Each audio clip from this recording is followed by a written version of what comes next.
नमस्कार, आप देख रहे हैं न्यूज फॉर नेशन और मैं हूं प्रियदर्शन।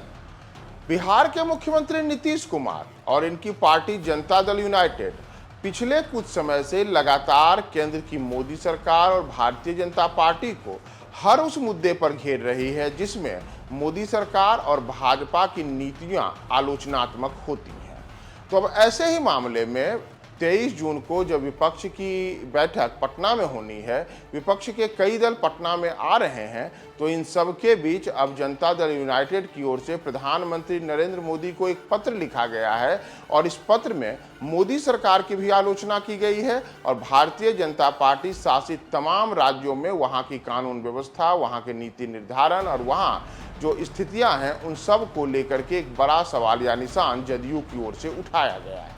दरअसल विपक्षी दलों की पटना में 23 जून को होने वाली बैठक के पूर्व अब भाजपा और केंद्र की मोदी सरकार के खिलाफ दबाव बनाने के लिए विपक्ष ने केंद्र सरकार को घेरा है और इसमें फिर से जनता दल यूनाइटेड ने अहम भूमिका निभाई है। विपक्षी एकता की बैठक की अगुवाई कर रहे बिहार के मुख्यमंत्री नीतीश कुमार की पार्टी जदयू सहित देश के 10 विपक्षी दलों ने पीएम मोदी को एक पत्र लिखा है। इस पत्र में मणिपुर हिंसा से जुड़े मामलों को उठाया गया है। पत्र में विपक्षी दलों ने मणिपुर में हिंसा को रोकने में विफल रहने के लिए केंद्र और राज्य में भाजपा की सरकारों में बांटो और राज करो की राजनीति करने का आरोप लगाया है। इसमें कहा गया है कि प्रधानमंत्री जी, आपको बता दें कि मणिपुर हिंसा में 110 से अधिक लोग मारे जा चुके हैं, हजारों लोग विस्थापित हुए हैं, बड़ी संख्या में लोग घायल हैं और अभी भी पूरा मणिपुर अशांत है। विपक्षी दलों ने मणिपुर के मुख्यमंत्री एन बीरेन सिंह को वर्तमान जातीय हिंसा का वास्तुकार बताते हुए कहा है कि यदि उन्होंने निवारक उपाय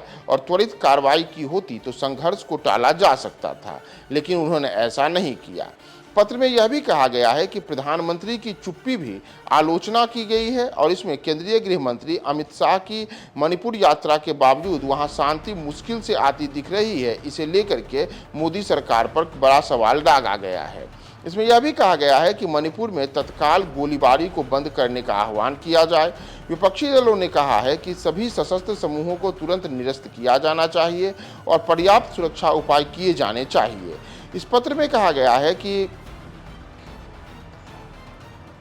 वहाँ जो जातीय हिंसा चल रही है उस जातीय हिंसा को रोकने के लिए केंद्र की मोदी सरकार और जो मणिपुर की भारतीय जनता पार्टी की सरकार है, उन दोनों को वहाँ के तमाम लोगों से बातचीत करके आपसी बातचीत से इसे हल करना चाहिए, न कि ऐसा नियमों में कड़ाई किया जाए जिससे कि आम लोग हर दिन मरते रहें और मणिपुर पूरा अशांत रहे। मणिपुर की एकता और क्षेत्रीय अखंडता के लिए यह एक बड़ी चुनौती रहेगी। इसी प्रकार जो वहाँ अन्य अलग अलग जनजातियाँ हैं उन तमाम जनजातियों की बातों पर गंभीरता से विचार किया जाए।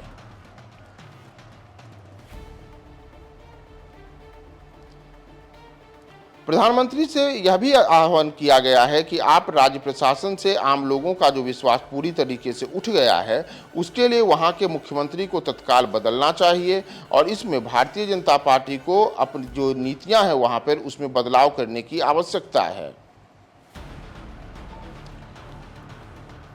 पीएम मोदी को लिखे गए पत्र में जनता दल यूनाइटेड के अलावा Congress, CPI, CPM, Trinamool Congress, Aam Aadmi party, all India forward bloc, Rashtravadi Congress party, Shivsena, UTB और रिवोल्यूशनरी सोशलिस्ट पार्टी ने हस्ताक्षर किए हैं और इन तमाम दलों की ओर से पीएम मोदी की नीतियों की आलोचना करते हुए मणिपुर में जो पिछले करीब 1 महीने से लगातार हिंसा का दौर चल रहा है उस हिंसा के दौर पर पीएम मोदी की चुप्पी और जो वहाँ की सरकार है और केंद्र सरकार है उन दोनों की यह आलोचना की गई है। यानी कि एक ओर अब विपक्षी दलों की बैठक पटना में 23 जून को हो रही है तो दूसरी ओर उस बैठक के पहले प्रधानमंत्री नरेंद्र मोदी और भाजपा सरकार किस प्रकार से आम लोगों को अपनी नीतियों से परेशानी में डाल रही है, इसे दर्शाने के लिए जदयू सहित तमाम विपक्षी दलों ने पीएम मोदी पर बड़ा हमला किया है और बाकायदा उन्हें पत्र लिख करके बताया है कि किस प्रकार से आपकी नीतियों के कारण आज मणिपुर जल रहा है